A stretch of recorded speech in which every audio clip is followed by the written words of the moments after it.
Edward Alsworth Ross, December 12, 1866, July 22, 1951, was a progressive American sociologist, eugenicist, and major figure of early criminology.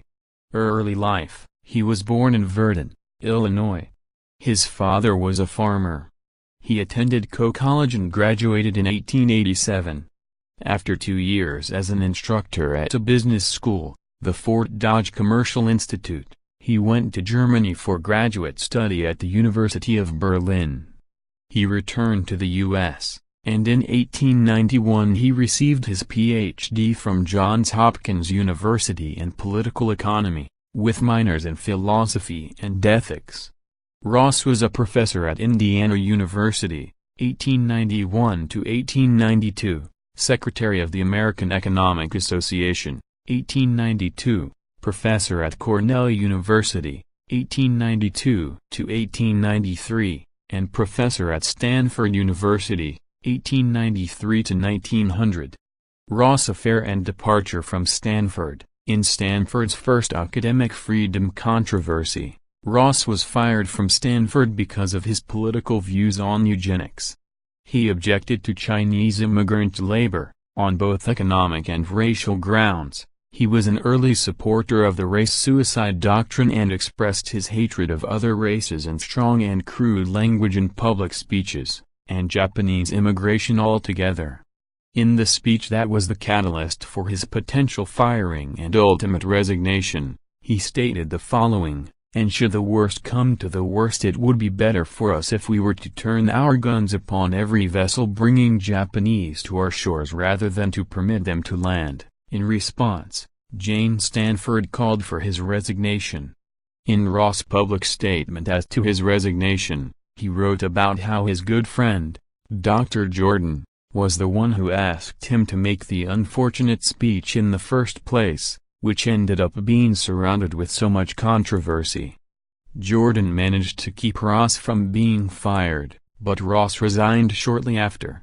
The position was at odds with the university's founding family, the Stanfords, who had made their fortune in Western rail construction, a major employer of coolie laborers. Ross had also made critical remarks about the railroad industry in his classes. A railroad deal is a railroad steal. This was too much for Jane Stanford, Leland Stanford's widow, who was on the board of trustees of the university. Numerous professors at Stanford resigned after protests of his dismissal, sparking a national debate concerning the freedom of expression and control of universities by private interests. The American Association of University Professors was founded largely in response to this incident.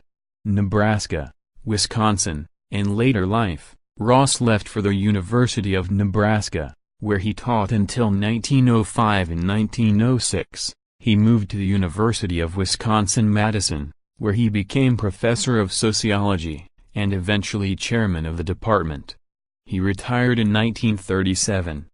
His understanding of Americanization and assimilation bore a striking resemblance to that of another Wisconsin professor, Frederick Jackson Turner.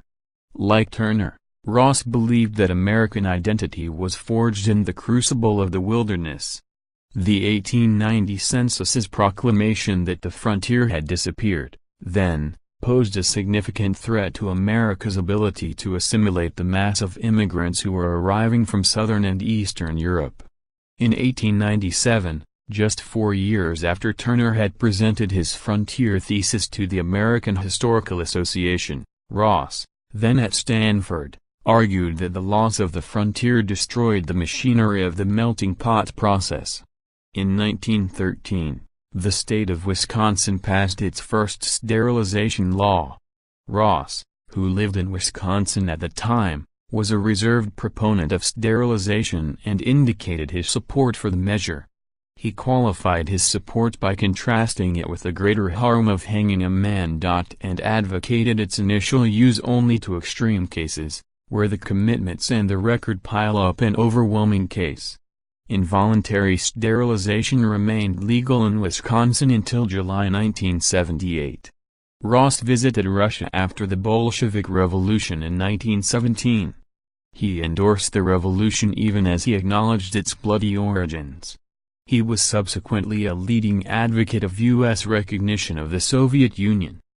However, he later served on the Dewey Commission, which cleared Leon Trotsky of the charges made against him by the Soviet government during the Moscow trials.